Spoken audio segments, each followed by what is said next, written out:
পৃষ্ঠা ১২৫। বহু বিকল্প ভিত্তিক প্রশ্নাবলী বা এমসিকিউ। সঠিক উত্তরটি নির্বাচন করো। জেনারেল টাইপ প্রশ্ন। ১. বেদের সংখ্যা কটি? 4টি। ২. ত্রয়ী কাকে বলা হয়? ঋগ্বেদ, সামবেদ ও যজুর্বেদ একত্রে। ৩. বেদের অপর নামটি হল শ্রুতি। ৪. যে বেদ গান গেয়ে পড়া হয় সেটি কি? সামবেদ। ৫. বেদের অবয়বগত প্রধান বিভাগ কটি? 2টি। ৬. উপনিষদ প্রধানত বেদের কোন ভাগের অন্তর্গত? আরণ্যক ভাগ। ৭. কোন উপনিষদটি বেদের মন্ত্রভাগের অঙ্গীভূত? ঈশোপনিষদ। ৮. কোন উপনিষদটি সামবেদের ব্রাহ্মণ ভাগের অঙ্গীভূত? ছান্দোগ্য উপনিষদ। ৯. কোন বেদে যজ্ঞের নিয়মাবলী আছে? যজুর্বেদ। ১০. কোন বেদে ভৈষজ্য বিদ্যা, অন্যের ক্ষতি সাধন প্রভৃতির বর্ণনা আছে? অথর্ববেদ। ১১. বেদের কোন ভাগকে অবলম্বন করে পূর্ব মীমাংসা দর্শন প্রবর্তিত হয়েছে? ব্রাহ্মণ ভাগ। ১২. বেদের কোন ভাগকে অবলম্বন করে বেদান্ত দর্শন প্রবর্তিত হয়েছে? উপনিষদ ভাগ। পৃষ্ঠা ১২৬।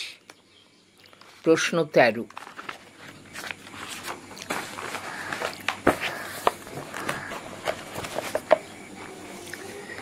কিংবদন্তি অনুসারে কোন ঋষি অখণ্ড বেদকে 4 ভাগে ভাগ করেছিলেন? ব্যাস। ১৪. ঋষি শব্দের অর্থ কি? যিনি বেদ মন্ত্র দর্শন করেছেন।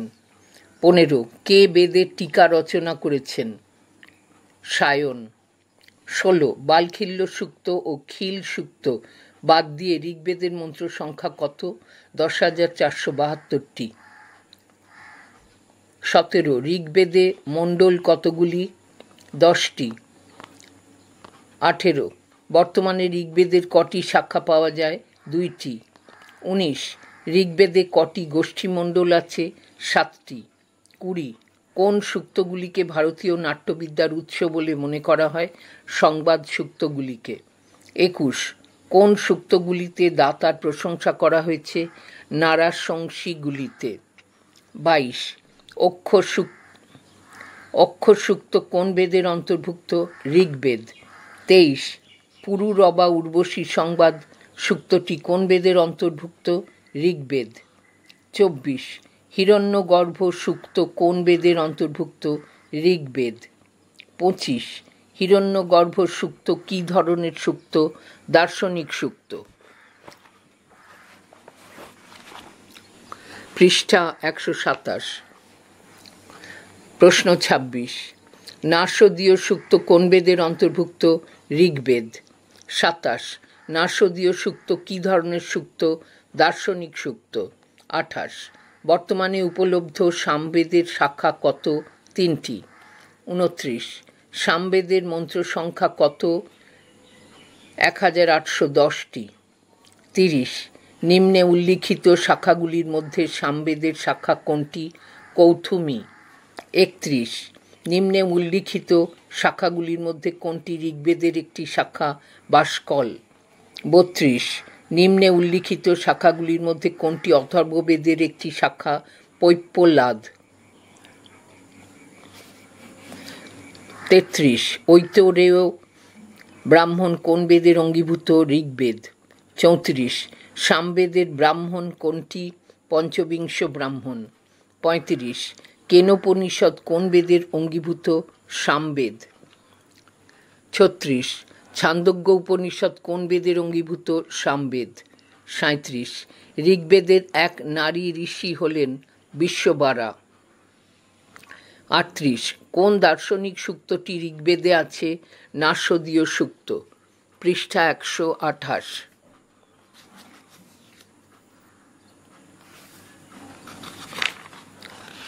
প্রশ্ন ৩৯।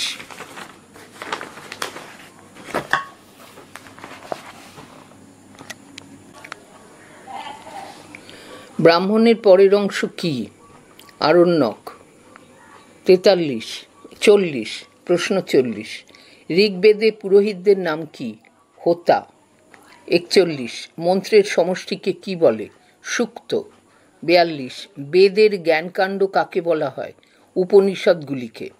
43 ঋগ্বেদের অধিকাংশ দার্শনিক সূক্ত কোন মণ্ডলে আছে? দশম মণ্ডলে। 44 ঋগ্বেদের ব্রাহ্মণ কোনটি? ঐতরেয়। 45 কে বেদ ভাষ্যকার নয়? পিঙ্গল। 46 যে বেদাঙ্গ বেদ পুরুষের শ্রবণেন্দ্রিয়ের সাথে তুলনীয় সেটি হল নিরুক্ত। 47 যে বেদাঙ্গ বেদ পুরুষের ঘ্রাণেন্দ্রিয়ের সাথে তুলনীয় সেটি হল শিক্ষা। 48 যে বেদাঙ্গ বেদ পুরুষের মুখের সাথে তুলনীয় সেটি হল ব্যাকরণ। 49 যে বেদাঙ্গ বৈদিক মন্ত্রের যথাযথ উচ্চারণ বিষয়ে শিক্ষাদান করে সেটি হল শিক্ষা। 50 যে বেদাঙ্গ বৈদিক যজ্ঞাদির যথাযথ নিয়ম বিষয়ে শিক্ষাদান করে সেটি হল কল্প। পৃষ্ঠা 129। প্রশ্ন 51 যে বেদাঙ্গ বৈদিক শব্দাবলীর নির্বচন বিষয়ে শিক্ষাদান করে সেটি হল নিরুক্ত। 52 যে বেদাঙ্গ বেদের রক্ষা প্রকৃতি প্রত্যয়াদি বিষয়ে শিক্ষাদান করে সেটি হল ব্যাকরণ। 53 যে গ্রন্থ যজ্ঞবেদীর পরিমাপ বিষয়ে শিক্ষাদান করে সেটি হল শূল্যসূত্র। 54 বেদে ব্যবহৃত একটি ছন্দ হল জগতী। 55 ঋগ্বেদের এক নারী ঋষি হলেন বিশ্ববারা। 56 ঋগ্বেদের একটি দার্শনিক সূক্ত হল নাসদীয় সূক্ত। 57 গোপথ ব্রাহ্মণ যে বেদের ব্রাহ্মণ সেই বেদটি হল অথর্ববেদ।